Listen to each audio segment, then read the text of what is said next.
உமக்கு மேல் ஒருவரும் இல்லையே, எல்லோருக்கும் மேலாக உயர்ந்தவர். உமக்கு மேல் ஒருவரும் இல்லையே. அல்லேலூயா, அல்லேலூயா, அல்லேலூயா, ஆமென். அல்லேலூயா, அல்லேலூயா, அல்லேலூயா, ஆமென். ஒருவரால் சிருஷ்டிக்கப்படாமலே தாமாக என்றென்றும் இருப்பவர். ஒருவரால் சிருஷ்டிக்கப்படாமலே தாமாக என்று. பாருங்க, ஒரு அப்பா அம்மா கிட்ட போய் கேட்கணும், உங்களுக்கு என்னங்க விருப்பம்? அவங்க சொல்லுவாங்க, எனக்கு என்னங்க விருப்பம், என் பிள்ளை குட்டியெல்லாம் நல்லா இருக்கணும், அவ்வளவுதாங்க. இதுதான் சொல்லுவாங்க முதியவர்கள், வாழ்க்கையை அனுபவித்தவர்கள், உலகத்தை பார்த்தவர்கள், உலகத்தில் என்ன நடக்கிறது என்பதை அறிந்தவர்கள் சொல்லுவார்கள், எனக்கு என்னங்க வேணும், இத்தனை காலம் வாழ்ந்துட்டேன், எனக்கு வேண்டதெல்லாம் ஒன்றே ஒன்று தான், என் பிள்ளை குட்டி நல்லா இருக்கணும். அல்லேலூயா. கர்த்தருடைய சித்தம் அவரது பிள்ளை குட்டிகள் நல்லா இருக்கணும், அதுதான் கர்த்தருடைய விருப்பம். கர்த்தருக்கு வேற விருப்பம் இல்லைங்க, நீங்கள் நல்லா இருக்கணும், அதை மட்டும்தான் விரும்புகிறார். பாருங்க, நோவா என்ற மனிதனை பற்றி நாம் படித்திருக்கிறோம் ஆதியாகமத்தில். நோவாவை இந்த பாவ உலகத்திலே அவன் வாழ்ந்து கொண்டிருக்கிற போது கர்த்தர் அழைத்தார். அழைத்து அவனுக்கு ஒரு வேலையை கொடுத்தார். என்ன வேலை? அவன் ஒரு பேழையை கட்ட வேண்டும். பேழையுடைய நீளம், அகலம், உயரம், ஆழம் எல்லாம் சொல்லிட்டார். ஒரு நாளில் அவனும் அவன் குடும்பத்தாரும் அந்த பேழைக்குள் போக வேண்டும். நாசியில் சுவாசமுள்ள எல்லாவற்றையும் அந்த பேழைக்குள் கொண்டு போக வேண்டும். இரவு பகலாக மழை பெய்ய போகிறது. அதுவரை மழையே பெஞ்சதில்லை பூமியில், அது வரைக்கும் பனி தான் பெய்தது. மழை பெய்ய போகிறது. கர்த்தர் சொன்னது போல தன்னுடைய வேலையை நோவா செய்து முடித்தான். கர்த்தர் சொன்னது போல அவன் வேலைகளை செய்து முடித்தான். அதனுடைய பயனாக அவன் தன்னையும் தன் குடும்பத்தையும் காத்து கொண்டான். கீழ்ப்படிந்தான் நோவா. அவனுக்கு ஒன்றுமே குறைவுபடவில்லை.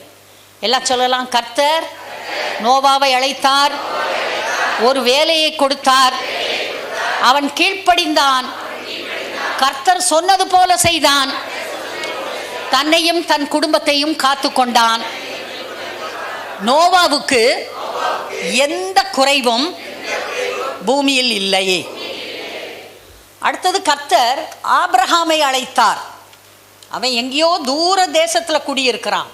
அவனை அழைத்தார், அவனுக்கு வேலை கொடுத்தார். என்ன வேலை கொடுத்தார்? அவன் கானான் தேசத்தை உருவாக்க வேண்டும். அடுத்து ஒரு குமாரனை பெற்று அவனை தேவனுக்கு கொடுக்க வேண்டும். ஆபிரகாம் கர்த்தருக்கு கீழ்ப்படிந்தான். அதே போல கர்த்தர் அவன் வேலையை செய்தபடியால் அவனை ஆசீர்வதித்தார். அவனுக்கு ஒன்றும் குறைவுபடவில்லை. அவன் வாழ்ந்த எல்லா நாட்களிலும் அவனுக்கு ஒன்றுமே குறைவுபடவில்லை. எங்க சொல்லலாம், ஆபிரகாமை கர்த்தர் அழைத்தார், அவனுக்கு வேலை கொடுத்தார், அவன் கீழ்ப்படிந்தான், தேவ கட்டளைப்படி நடந்தான். ஆபிரகாமுக்கு ஒன்றும் குறைவுபடவில்லை.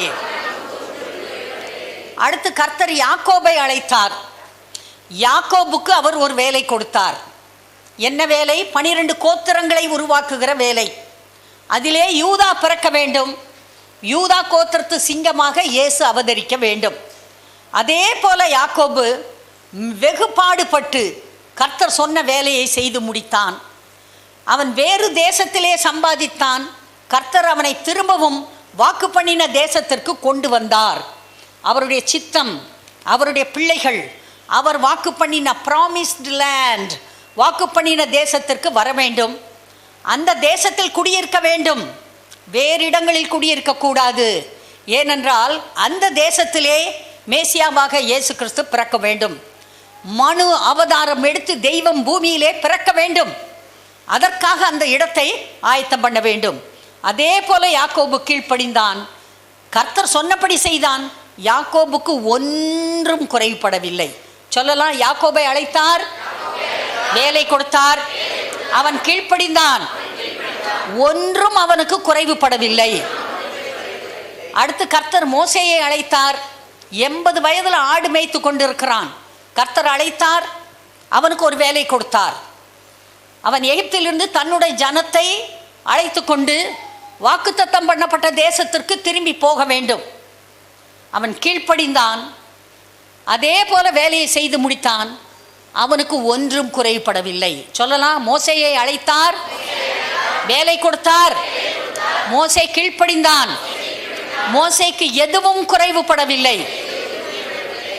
கர்த்தர் தாவீதை அழைத்தார். தாவீது எங்கேயோ சின்ன பையன், 17 வயசு பையன், ஆடு மேய்ச்சிக்கிட்டு இருக்கிறான்.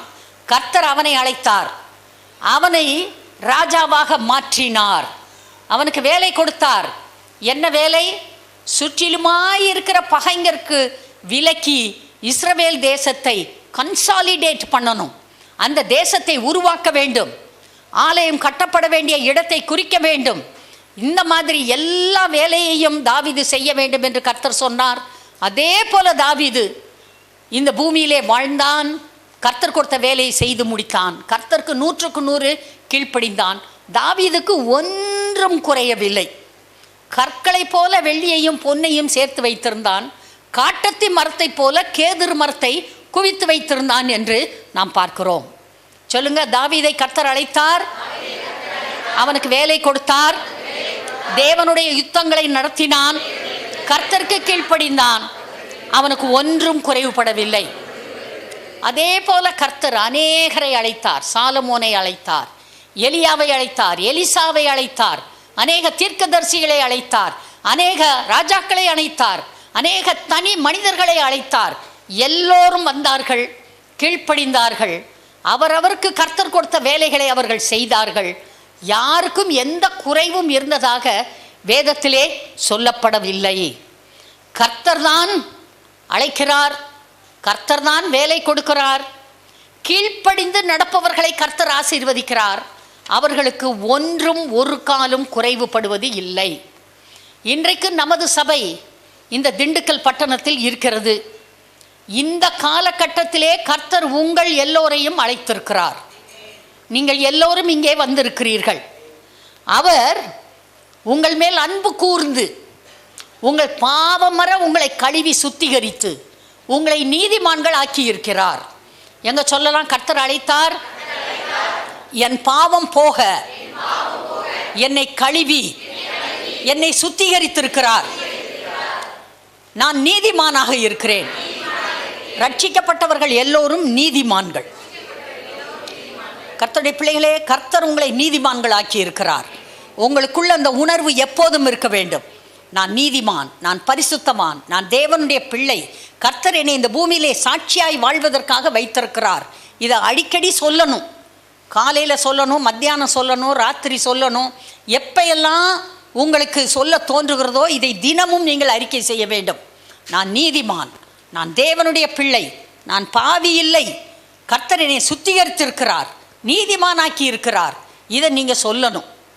நீங்கள் கீழ்ப்படியும் போது கர்த்தர் உங்களுக்கு ஒரு குறைவையும் வைக்க மாட்டார். நோவாவுக்கு குறைவில்லை, ஆபிரகாமுக்கு குறைவில்லை, ஈசாக்குக்கு குறைவில்லை, யாக்கோபுக்கு குறைவில்லை, யோசேப்புக்கு குறைவில்லை, தாவீதுக்கு குறைவில்லை, ஆரோனுக்கு குறைவில்லை, மோசேக்கு குறைவில்லை. கர்த்தர் யாரையெல்லாம் அழைத்தாரோ அத்தனை பேருக்கும் எந்த ஒரு குறைவும் இல்லாமல் நல்ல அருமையான வாழ்க்கையை பூமியிலே வாழ்வதற்கு கர்த்தர் அருள் செய்தார். இந்த கடைசி காலத்திலே வாழ்கிற நம்மை கர்த்தர் அழைத்திருக்கிறார். நம்ம ஒவ்வொருவருக்கும் கர்த்தர் வேலை கொடுத்திருக்கிறார். என்ன வேலை, அதை நாம் பார்க்க போகிறோம்.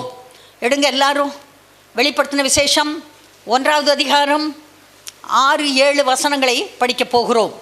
எடுத்துக்கங்க. வெளிப்படுத்தின விசேஷம் 1வது அதிகாரம் 6-7 வசனங்கள் எல்லாரும் சேர்ந்து வாசிக்கலாம். 6வது வசனம், நம்மிடத்தில் அன்பு கூர்ந்து தமது இரத்தத்தினாலே நம்முடைய பாவங்கள் அற நம்மை கழுவி தம்முடைய பிதாவாகிய தேவனுக்கு முன்பாக நம்மை ராஜாக்களும் ஆசாரியர்களும் ஆக்கின அவருக்கு மகிமையும் வல்லமையும் என்றென்றைக்கும் உண்டாயிருப்பதாக. ஆமென்.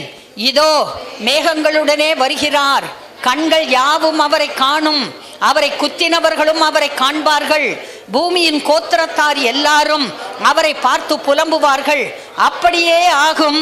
ஆமென். அன்பான தேவப்பிள்ளைகளே, வசனம் சொல்லுகிறது, அவர் நம்மை அழைத்தார், பாவங்கள் அற நம்மை கழுவி சுத்திகரித்திருக்கிறார், நம்மை ராஜாக்களாகவும் ஆசாரியர்களுமாக ஆக்கியிருக்கிறார்.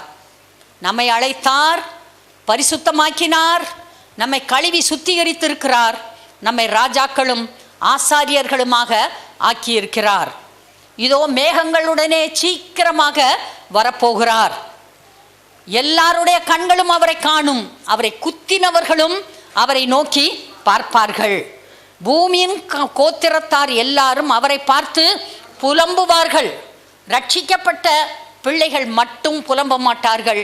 ரட்சிக்கப்பட்ட பிள்ளைகள் மட்டும் அவரோடு கூட பறந்து போவார்கள். ரட்சிக்கப்படாதவர்கள், இயேசுவை ஆண்டவராய் ஏற்றுக்கொள்ளாதவர்கள், ஜீவ புஸ்தகத்திலே பெயர் எழுதப்படாதவர்கள், ரட்சிக்கப்பட்டிருக்கேன் என்று சொல்லிக்கொண்டும் தொடர்ந்து பாவத்திலே வாழ்கிறவர்கள், இப்படிப்பட்ட ஜனங்கள் கைவிடப்படுவார்கள். மற்ற எல்லோரும் பரலோகத்திற்கு போய் சேருவார்கள். அதனால தான் சொல்கிறது, விசுவாசிகள், ரட்சிக்கப்பட்டவர்கள் தொடர்ந்து நீங்கள் உங்களுடைய பரிசுத்தத்தை காத்து கொள்ள வேண்டும். அவர் எப்போது வருவார் நமக்கு தெரியாது. திடீரென்று வருவார். அவருடைய வருகை இரவிலே திருடன் வருகிறது போல இருக்கும். அந்த நாளையும் நாளியையும் ஒருவரும் அறியார், பிதா தவிர குமாரனும் அதை அறியார். சீக்கிரத்தில் வரப்போறாரு. அந்த கடைசி காலகட்டத்தில் வாழ்ந்து கொண்டு இருக்கிறோம். உங்களுக்கு தெரியும், உங்ககிட்ட ஏற்கனவே சொன்னோம், இஸ்ரவேல் தேசத்திலே சுவிசேஷத்திற்கு கதவு மூடப்பட்டு விட்டது. போன வாரத்தில் இயேசு அழைக்கிறார் கூட்டத்தை சேர்ந்தவங்க இலங்கையில் போய் இறங்குனாங்க. அங்கேயே 8 பேரையும் அரெஸ்ட் பண்ணி உட்கார வச்சுட்டு கடைசியில் பால் தினகரனையும் அவருடைய குடும்பத்தினர் கூட போனவங்க 8 பேரை அடுத்த ஃப்ளைட்டில் ஏற்றி அனுப்பி விட்டுட்டாங்க. எங்கள் தேசத்திலே நீங்கள் சுவிசேஷம் அறிவிக்கக்கூடாது என்று சொல்லி. பிரேசில் தேசத்தில் ஒரு அருமையான கூட்டம் நடந்து கொண்டிருந்தது. சிலர் மோட்டர் சைக்கிள், காரு, அது இதில் வந்து எப்படியாவது இந்த கூட்டத்தில் இருக்கவங்களை அடிக்கணும், உதைக்கணும்னு வந்தாங்க. எல்லாரும் வந்தப்போ வானத்திலிருந்து நெருப்பு இடி முழக்கத்தோடு வந்து அவங்க மேலே விழுந்து அவர்கள் அத்தனை பேரையும் கொன்று போட்டு விட்டது. நான் போன வாரம் பார்த்தேன், பிரேசில் தேசத்தில் ஒரு சூப்பர் மார்க்கெட்டில் திடீர்னு ஒருத்தர் பாட்டு பாட ஆரம்பித்தார். கடைக்கு வந்திருந்த அத்தனை பேரும் பாட்டு பாடுறாங்க, இயேசுநாதரை துதிச்சு. பெரிய 50-60 பேர் எந்த இடத்துல என்ன சாமான் வாங்கிட்டு இருந்தாங்களோ அந்த சாமானத்தை எடுத்து வச்சுட்டு எல்லாரும் உற்சாகமாக பாடிட்டு இருக்காங்க. இதுதான் எழுப்புதலின் காலம். ஹல்லேலூயா.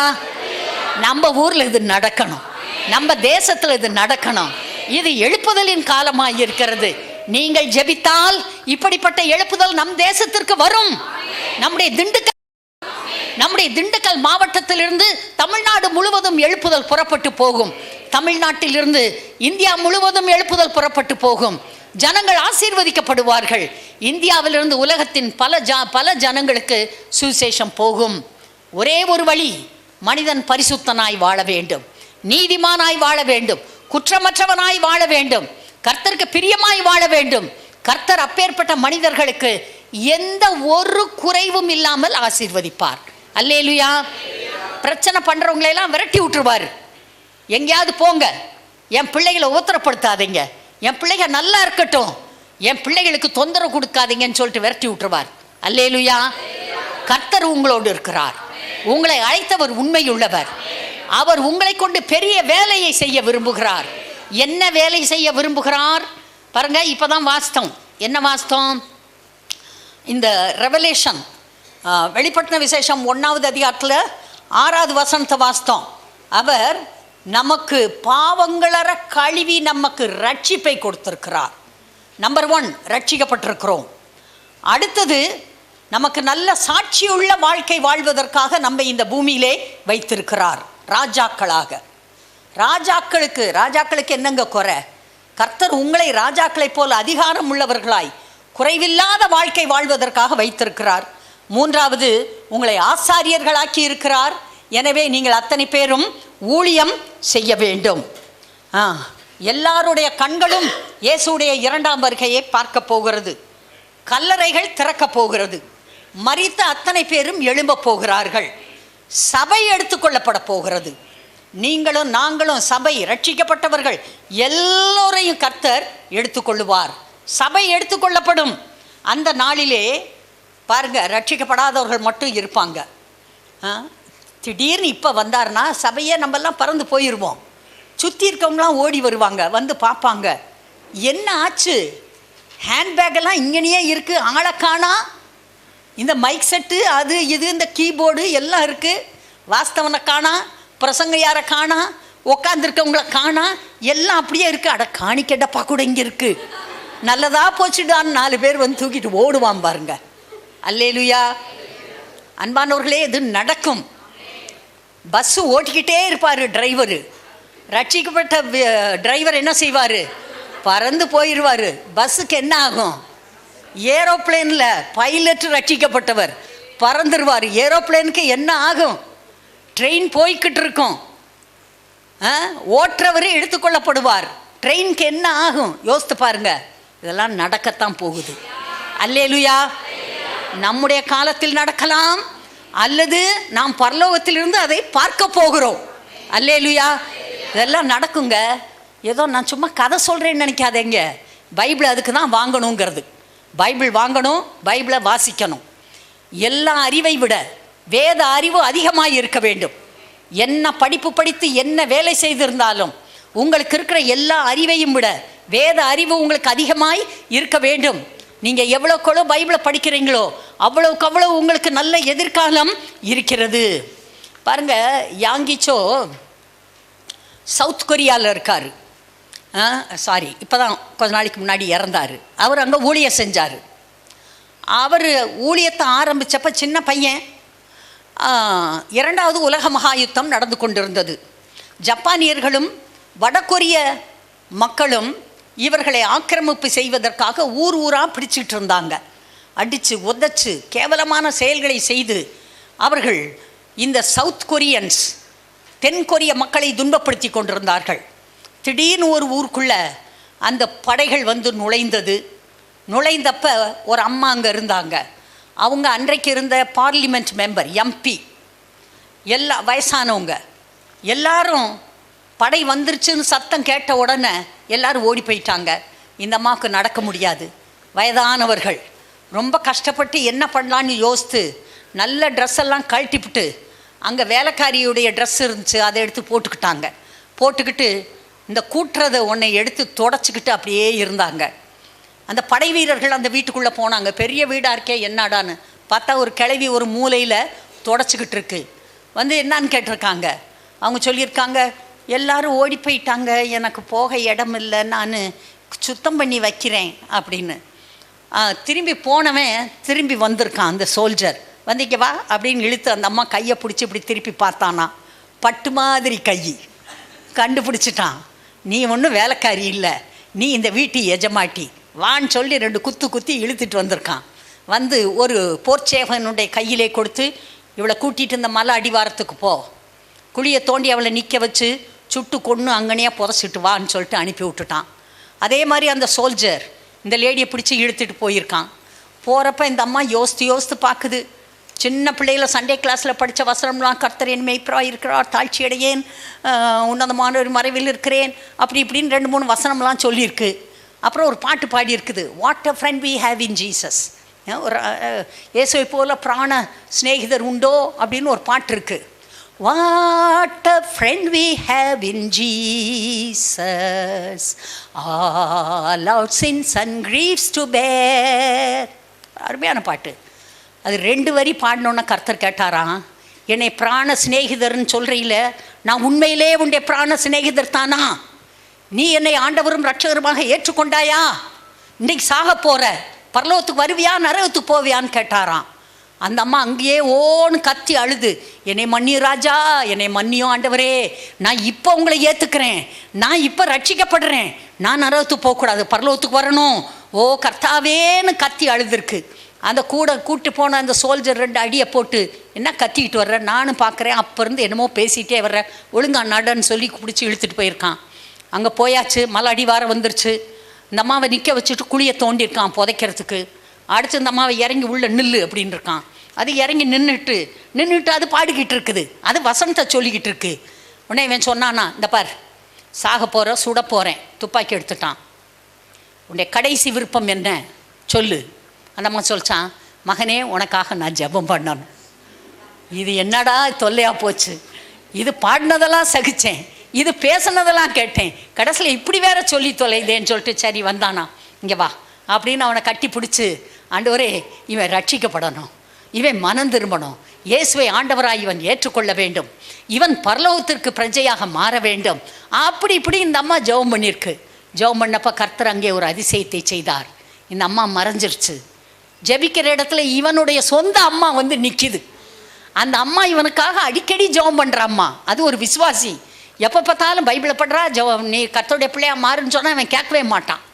இப்போ யுத்த படை வீரனா வந்து ஒரு விசுவாசியை சுட்டு கொல்றதுக்கு வந்திருக்கான். அந்த அம்மா ஜெபத்தை பண்ணிட்டு ஆமேன்னு சொல்லிட்டு கண்ணை திறந்து பார்க்க தான் பையன் அழுதுகிட்டு இருக்கான். அது கேட்டுச்சான், எதுக்குடா அழுதுகிட்டு இருக்க, ஏன் அழுகிறன்னு. அவன் சொன்னானா, ஒன்று நடந்துச்சு உனக்கு தெரியாது, நீ கண்ணை மூடிட்டு இருந்த, நீ மறைஞ்சிட்ட, எங்கள் அம்மா வந்து ஜெபம் பண்ணிச்சு. எங்கள் அம்மா எனக்காக பல வருடங்கள் ஜெபம் பண்ண தாய், எங்கள் அம்மாவை என்னால் கொல்ல முடியாது, ஏறி வான்னு சொல்லி ஏறி தூக்கி விட்டு ஓடு அந்த மலைக்கு, எவ்வளோ வேகமாக நடக்க முடியுமோ நடந்து போய் சேரு, நான் சீக்கிரமாக ஒரு துப்பாக்கியில் ஒரு குண்டை சுட போகிறேன், வானத்தை நோக்கி சுடுவேன், நீ ஓடி போயிடணும், அதுக்கு பிறகு நீ இல்லை. இப்படி ஒரு ஆள் இருந்ததே இல்லை, ஞாபகத்தில் வச்சுக்க. அதே மாதிரி இறங்கி பாட்டியம்மா குண்டு குண்டுன்னு ஓடி போயிடுச்சு மலைக்கு. போனதுக்கு பிறகு பையன் வானத்தை நோக்கி சுட்டான், மண்ணை போட்டு மூடுனான், மூடிட்டு ஒரு செடியை அந்த இடத்துல தூக்கி வச்சுட்டு போயிட்டான். அல்லேலூயா. கொஞ்ச நாளில் அந்த குண்டு வீசினாங்க, அணுகுண்டு, ஹிரோஷிமா நாகாசாகி மேலே அணுகுண்டு வீசினாங்க, யுத்தம் நிறுத்தப்பட்டது, எல்லாம் முடிஞ்சிட்டு இந்த அம்மா திரும்பவும் மலையிலிருந்து எப்படியோ வந்து சேருது வீட்டுக்கு, சொந்த வீட்டுக்கு வந்துச்சு. வந்த பிறகு ஊழியர்கள் நடக்கிறது. யாகிச்சோ காலையில் பேசுகிறாரு, பிரேக்ஃபாஸ்ட்டு டிவி அவர் பேசுகிறாரு, அவர் செய்தியை போட்டு கேட்குது, ஒரே சந்தோஷம். ஃபோன் பண்ணி அவரை வீட்டுக்கு வர சொல்லிச்சு. வீட்டுக்கு வர சொல்லி தன்னுடைய சாட்சியை சொல்லிச்சு. சொல்லி இந்த சாட்சியை சொல்லு, எல்லாருக்கும் நீ அறிவிக்கலாம் அப்படின்னு சொல்லிட்டு அந்த அம்மா சொன்னாங்க, எப்போ நீ மைக்க பிடிச்சு நீ கர்த்தரை பற்றி பேசினாலும் you should preach only the gospel, you should preach the kingdom of God, நீ தேவனுடைய ராஜ்யத்தை பிரசங்கிக்க வேண்டும், வேற எந்த கதையும் நீ பேசக்கூடாது அப்படின்னு அந்த அம்மா சொன்னாங்களாம். பல வருடங்களாக அவர் அதை பிரசங்கிச்சார். அதை பற்றி எழுதி ஒரு புக்கில் இந்த சாட்சியும் எழுதி வச்சிருக்கார். கர்த்தருடைய பிள்ளைகளே, கர்த்தர் இருப்பது உண்மை, பிசாசு இருப்பது உண்மை, பரலோகம் இருப்பது உண்மை, நரகம் இருப்பது உண்மை, ரட்சிப்பு உண்மை, ரட்சிக்கப்படாம நரகத்துக்கு போகிற கூட்டம் உண்மை. நீங்கள் கர்த்தருடைய பிள்ளைகள், அவர் உங்களுக்கு வேலை கொடுத்திருக்கிறார், உங்களை பரிசுத்த ராஜரீக ஆசாரிய கூட்டமாக மாற்றி இருக்கிறார். நீங்கள் பரிசுத்தவான்கள், நீங்கள் ராஜரீகமானவர்கள், உங்களுக்கு அதிகாரம் வல்லமை உண்டு, பரிசுத்த ஆவியானவர் உங்களுக்குள் இருக்கிறார். நீங்கள் பூமியில் கட்டுகிறது பரலோகத்தில் கட்டப்படும், நீங்கள் பூமியில் கட்டவிழ்ப்பது பரலோகத்திலே கட்டவிழ்க்கப்படும். கர்த்தர் உங்களோடு இருக்கிறார், நீங்கள் ஜெபிச்சா எல்லாம் நடக்கும். கர்த்தர் சொல்றாரு, அறுப்பு மிகுதி வேலையாட்களோ கொஞ்சம், அறுப்புக்கு எஜமான் வேலைக்கு ஆட்களை அனுப்பும்படியாய் வேண்டிக் கொள்ளுங்கள் சொல்லியிருக்காரு. சபையாக எழுந்து நிற்கலாம், ஜெபம் பண்ணுங்க.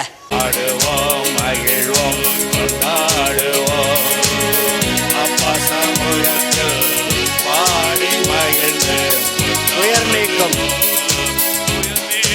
மருத்துவரே, என் துதிக்கு பாத்திரரே, உயர் நீக்கும் மருத்துவரே, என் துதிக்கு பாத்திரரே, வேலனெல்லாம் நீர்தானையா, என் வேலனெல்லாம் நீர்தானையா, என் பிரியமும் நீர்தானையா, என் பிரியமும் நீர்தானையா. பாடுவோம் மகிழ்வோம் கொண்டாடுவோம், அப்பா சமூகத்தில் பாடி மகிழ்ந்து கொண்டாடுவோம். பிள்ளைகளை பற்றி படித்து கொண்டு வருகிறோம். ஏற்கனவே பார்த்தோம், பிள்ளைகளை கர்த்தர் நமக்கு கொடுக்கிறார். பைபிளில் போட்டிருக்கு, நீங்கள் பெருகி பலுகி பூமியை நிரப்பி எல்லாவற்றையும் கீழ்ப்படுத்தி ஆண்டு கொள்ளுங்கள். பலுகுவது பெருகுவது, குடும்பத்திலே பிள்ளைகள் பிறப்பது கர்த்தருடைய சித்தம். கர்த்தர் தான் சொல்லியிருக்காரு, பிள்ளையை பெற்றுக்கோ. எதுக்கு? எனக்காக. அவர் சொல்கிறாரு, அவருக்காக தான் நாம் பிள்ளைகளை பெற்றுக்கொள்கிறோம். தேவ பக்தியுள்ள சந்ததியை உருவாக்குவது, அதுதான் கர்த்தருடைய நோக்கம். பிள்ளைகளை நாம் பெற்றுக்கொள்வது, அன்பானவர்களே, தேவ பக்தியுள்ள சந்ததியை உருவாக்குவதற்கு. இன்றைக்கு தேவ பக்தி இல்லாத மனிதர்கள் பிள்ளைகளை பெற்றுக்கொள்கிறார்கள். அந்த பிள்ளைகள் எல்லோரும் அவர்களுக்கு பெரிய தலைவலியாய் இருக்கிறார்கள். என்ன பண்ணன்னு தெரியலை, இன்னும் 2 ஆர்ஃபனேஜ் ஏதாவது கிடைக்காதா அப்படின்னு ஏங்கிக்கிட்டு இருக்காங்க. நான் உங்களுக்கு பாருங்கள் சொல்கிறேன், பல வருடங்களுக்கு முன்பாக ஒரு மனிதர் வந்தார். அவர் வந்து சொன்னார், அம்மா எனக்கு மனைவி இறந்து போயிட்டாங்க, எனக்கு பிள்ளைக 5 பிள்ளைக, 5 பிள்ளைகளையும் எங்கேயாவது ஒரு அநாத ஆசிரமத்தில் சேர்த்து விடணும், எனக்கு உதவி செய்கிறீங்களான்னு.